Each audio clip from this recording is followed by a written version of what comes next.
back once again. You are now tuned into the underground. My name is Mbaya. I go by the doctor. If you are not subscribed to this channel yet, you need to do that ASAP. Anyway, we're going to go ahead and get into this. Today, what I have for you is I guess what people consider the Edgar nowadays. I never really put a name on this cut. We've been doing this for my mans for some time now, but this is actually a video that I've been sitting on for quite some time, possibly almost a year now. And I honestly only wanted to put this out there because I forgot all about this, and I wanted to have this be a teaching lesson for some of you who are familiar with my system. You will get this. If you're not, go and watch some of my videos to go ahead and just be up to speed with how I go about my haircuts. But anyway, I won't be doing too much trimming off the top. I'm going to definitely do a drop fade style fade using the FX trimmer as well as the FX clipper. These are not the new FX1 with the FX1 system, by the way. I just wanted to throw that out there, and just so we're on the same page. These are not the new ones. These are just, the original OG ones. So I have my skeleton chameleon blade, which is fixed on my silver FX trimmer right now, which I am using to create my zero. And I'm only going up about a ½ inch. Up next, I'm going to go ahead with my shaver and make sure that I get right underneath that line and make sure it's completely bald all the way. I'm going to, of course, start with one side, and I'll break the same thing down on the opposite side. So with my FX clipper lever all the way open, I'm going to go up about an inch and make sure that I establish my second guide. So after that, I will throw on my one guard all the way open with the clipper lever. Then next, I will follow up with my number 2 guard going into my 3. So all the guards that I'm going to use are pretty much going to be the 1, 2, 3, as well as the 0.5 and the 1.5 for detail work. I'm not really going to do a great job as far as showing you my adjustments with the lever, because about a year ago when I was doing these videos to bring them to those who need the help, I wasn't doing a really good job at the instructions. And this is the teaching moment that I wanted to break down to everyone that is viewing this. When it comes to the lever, you cannot be taught every single detail on how to work the lever. You have to start to understand the different connections that your guard systems are set up for. So when you're connecting your guards, you cannot be always sure that just because you close halfway, you close all the way with the lever, or open it all the way, or even go in between those spaces of completely open, halfway closed, close all the way, you're not going to get that accurate cut that you think you're going to achieve from the blades, because hair reacts different due to what it's been prepped with, what has been done to the hair in order to get a clean cut. So it all comes down to, has your client shampooed prior to the service? Did they do their own shampoo? Did you do their shampoo? Did you put any holding spray? Did you spray water on the hair? Did you name it? There's a lot of different things that factor into how your cut will play out. So as you can see, I've pretty much established all my guidelines, and right now I'm just pretty much blending everything out. That's besides the point here.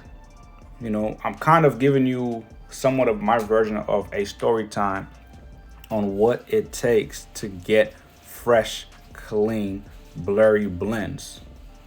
Blurry blends are not based off of, like I said, what you adjust the clipper lever like, but exactly how the hair has been prepped.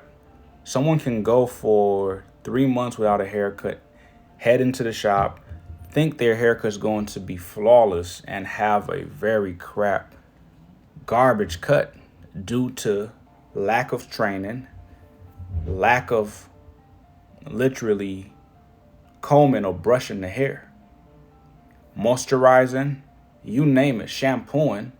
There's people that go for several weeks without shampooing their hair. It doesn't make any sense. There's several people that will go for weeks without a haircut, which doesn't make any sense to me. Not because I'm a barber, but because these are problematic people that will head into the shop, complain about how their haircut looks after the fact. Or they may not even give you the gratification of hearing them complain. They just jump chair, go to the next barber, and explain and break down how terrible you did with their hair, instead of them educating themselves or knowing about their hair and how to go about it. They'll rather go to the next person and bash you, just complain. And the same thing will trickle down to the next barber or service person. They will always jump chair because they are not satisfied with the service. If you go for several months, several weeks without a haircut, expect your haircut to not look that great. There's no argument with that. The more you get your haircut, the better off your haircut will be. I'm not saying go in the shop twice a week. I'm not saying go in the shop once a week. I'm saying get your haircut often, especially sticking to one or maybe two barbers. Help them understand and learn your hair, your head shape, learn your abnormalities, meaning your imperfections, those spots in your head that you know for a fact are not going to cooperate, that you, of course, sometimes, well, some of you definitely mention that you have imperfections that you need the barber to watch out for. And some of you don't say a thing. No, you have a colic in a spot that is very difficult to reach or cut around. Give some fair warning. It's real simple, very straightforward. It's not really fair to know about something that you will complain about later and not say a thing about. Because guess what? Some barbers also, let's just say this, clients are not always at fault. It's also the barber. Are you doing consultations? Do you ask your clients questions? Are you curious about their likes, their not so much likes, what they prefer to have, what they don't want to have done to their hair? You need to ask these questions. A consultation is nothing but 5 to possibly 20 minutes of you going back and forth with your client about what it is that you would like to see them walk out with, what they would like to expect you to do for them. Okay. Now, I know I'm kind of getting a little bit ahead of myself with talking about a 20-minute consultation. A 20-minute consultation is something that you should definitely be offering. If you have to charge, guess what? You can charge. Because, like I say, with this side, think about what I just did with that drop fade. He requested this.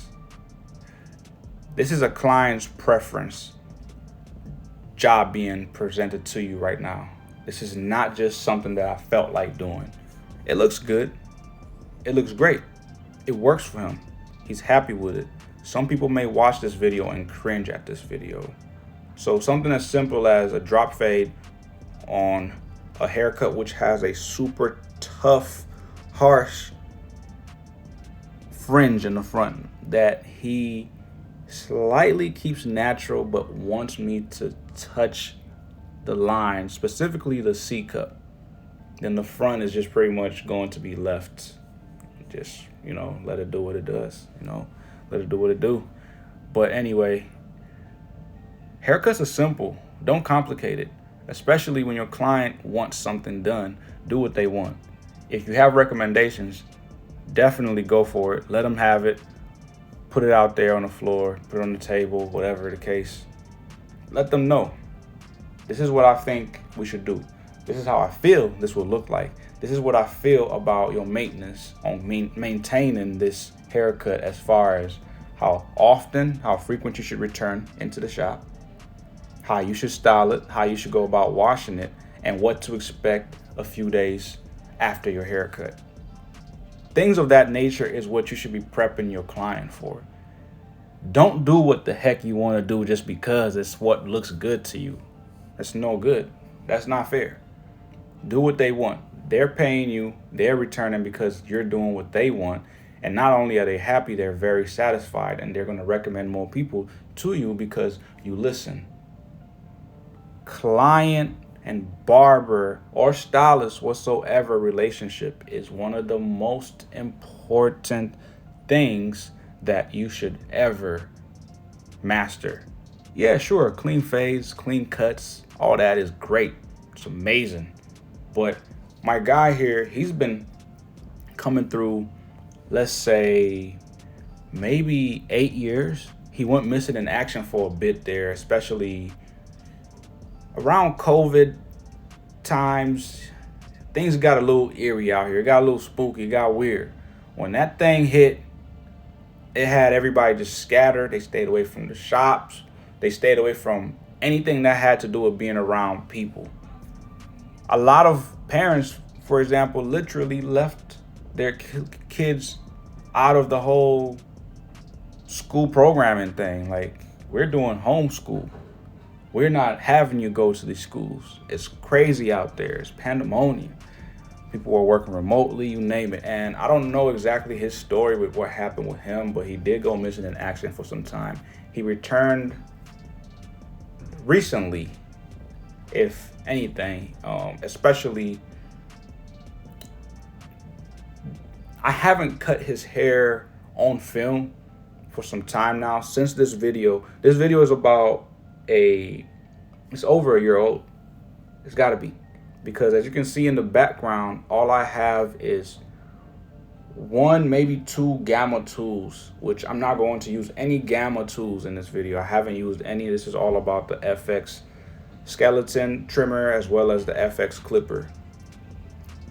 I like Babyliss, but nowadays, Stylecraft and Gamma have just really taken over. And when I first started out with Stylecraft and Gamma, I got a hitter, then I purchased a boosted, the clipper. Changed my whole game. Changed my whole perspective on just tools. Babyliss, don't get me wrong, they're doing their thing. But it's something about Gamma and Stylecraft, they're just working for me. Ergonomically friendly for me in my hands. I don't have the biggest hands, but they're perfect for my hand. The designs, the motors, especially after understanding and learning how they work, when those RPMs kick in with whatever the job that you're doing or whatever cut you're working on, when you're fading, whether you're using the lowest setting for your lever when you keep it close or open it, man, it's a game changer. Once you understand how all that works, listen, you're gonna want to convert over. But with that being said, my whole point here is know the tools you are investing in. Know the tools you are purchasing. Do not just buy things because it's the newest, shiniest, the prettiest looking thing, the nastiest, the most swagged out looking trimmer or clipper. Don't do that. I used to do that. Then I learned that a lot of the tools that I was purchasing just because of the look, or because my neighbor or a colleague of mine uses that, or my so-called favorite YouTuber, influencer, whatever uses that, so I'm going to use that. A lot of us get caught up in that game, and it sometimes works in our favor, and sometimes just slaps us in our face. It just blows up, and it's all bad, all negative. So don't purchase tools just because you think they look cool. Get them because you've done your research. Get them because you've done all the homework. Sometimes it's not about getting the homework done. Sometimes it's about trying them out. If you know somebody that has a tool that you would like to eventually purchase, ask them to borrow it. Get a good grip on it. Get a hand on it.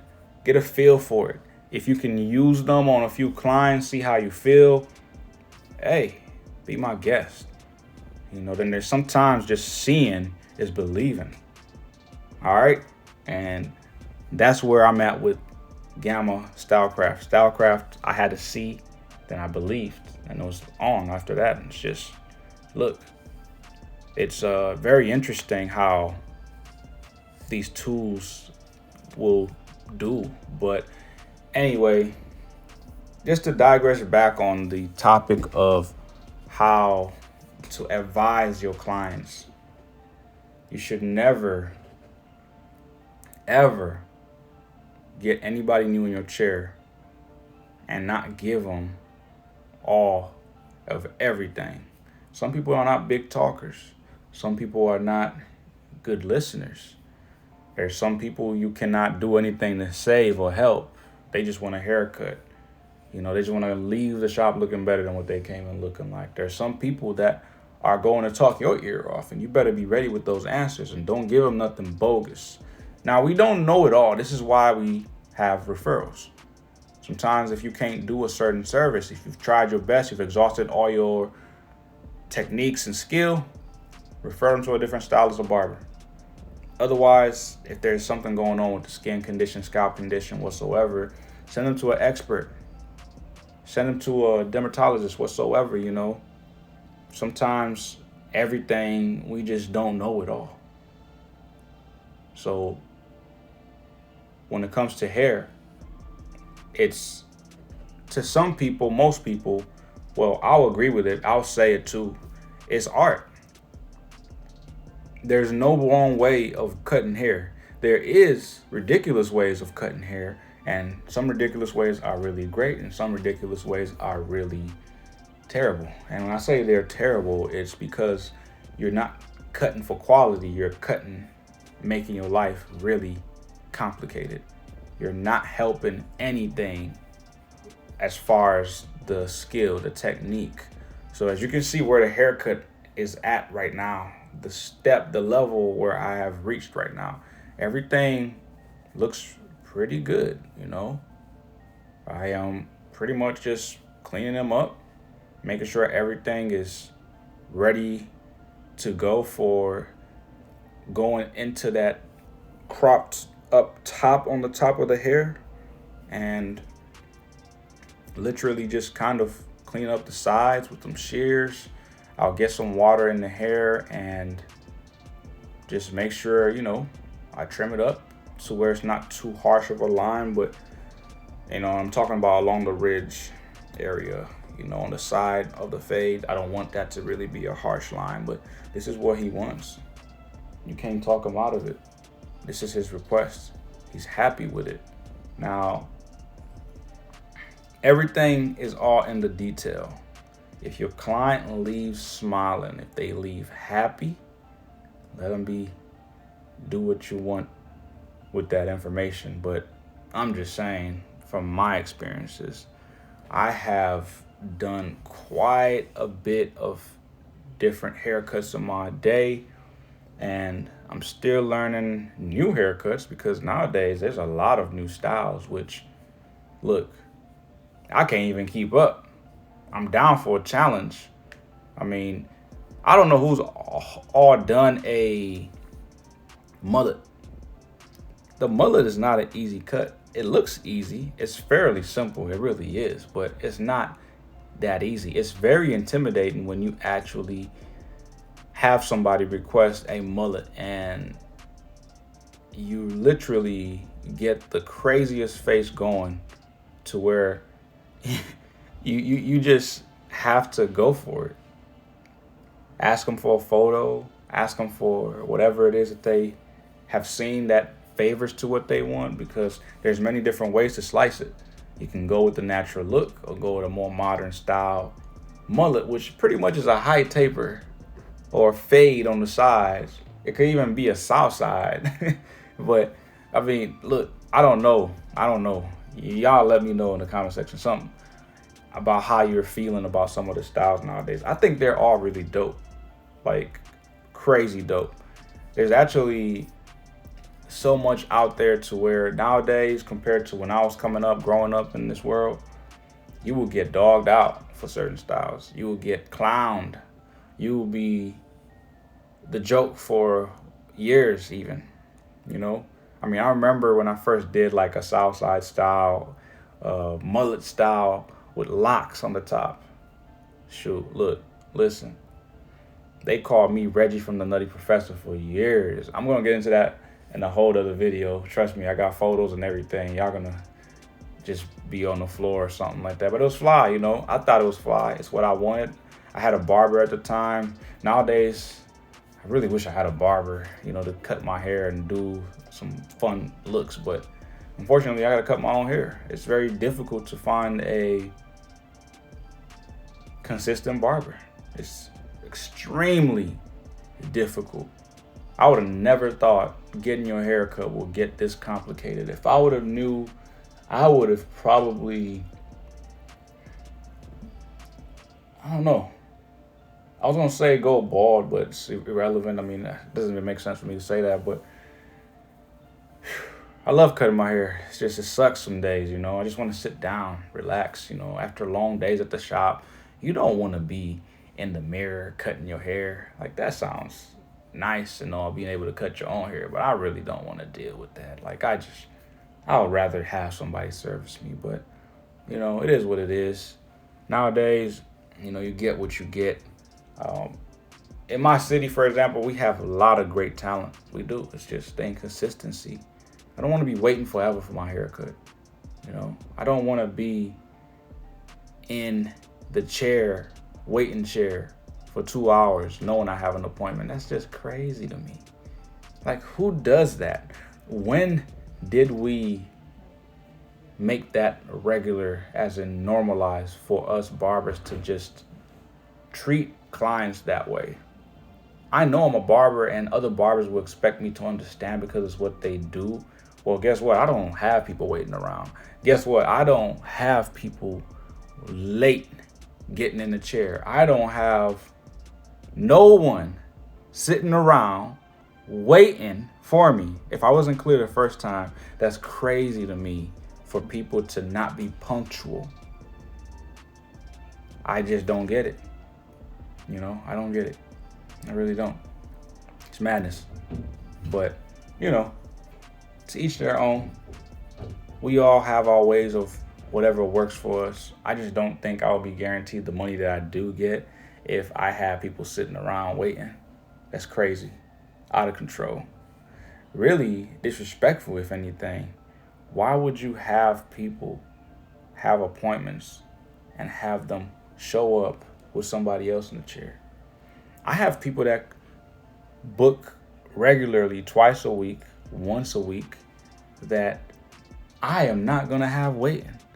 That's something that you should be proud to have. People that return that frequent is a rare situation. You do not want to have people just being like whatever, you know, about your time, because if you fall behind, you injure your pocket, you hurt your pocket. So when people are late and we're sitting around in the shop or waiting around, standing in the doorway or window, waiting for this person to pull up, it's a headache. So train yourself to be punctual, train your clients to be punctual, train your clients to be on time. Do not have your clients be late, lapsing over into somebody else's time. Train them for that. Let them know the reasons why you want them to be on time. Let them know why it's important to be in the shop often. It's a part of training the hair. It's a part of me, the barber, you, the barber, the stylist, learning their hair. Okay? If you don't go to the nail shop, for example, to get your nails, a pedicure, you know, done, you know, manicure, whatever, you're going to have more money coming out of your pocket. Not only that, you're going to have a lot of maintenance to do forcing either one. Okay, a few things can happen. You can have the person who services you for your nails not want to service you because you don't keep up with them enough to have the job look great, because you're always going to complain, or have them just overwork a simple job. Then the same thing can be applied to your dentist. If you don't go get your cleanup, guess what? Your dentist is only going to talk more mess about your mouth later on. So stay in the shop often. Get a service done often. Do not show up just because there's an occasion. Thanksgiving. Don't show up just because it's Christmas. Don't do that. That's out of control what people do. They go away from the shop for months. I'm not forcing anybody back. I never force anybody back. I'm not saying force people back in the chair. You should definitely not even have to persuade them. Yeah, it's a persuasive game, but help them convert over to understanding why it is important to get their service done often. Because it's more maintenance, it's going to cost more money, and it's going to cause you to have a crap job. You feel me? So talk to your people, train them. It's programming, it's all programming. Let people know how you want things to go. You're in charge. As for those who are watching that are not barbers or stylists, barber says, do this, listen, because guess what they do? They listen to you. At least I hope they do, because if they're not listening to you and what you're requesting or wanting, hey, it's time to jump ship, man. I don't know what to tell you. It's time to move on. But yeah, I just thought I'll get on here real quick, throw this video out there, and just kind of talk to you all about how everything you should expect from barbering. This is specifically targeted to beginner barbers, and if you're a veteran that is taking anything from this rant, whatever you want to call this, it was really just a lesson, just to kind of put some information out there for those who are lacking or falling short in certain things as far as business. It's kind of hard out here, when it comes to how you promote, having people in your chair, keeping them in the chair. You have to be consistent with promoting. Post on IG over and over. Post on TikTok over and over. Any platform, post over and over. And if you have to physically get in people's face, do that. But please comment, share, like, and subscribe to the channel.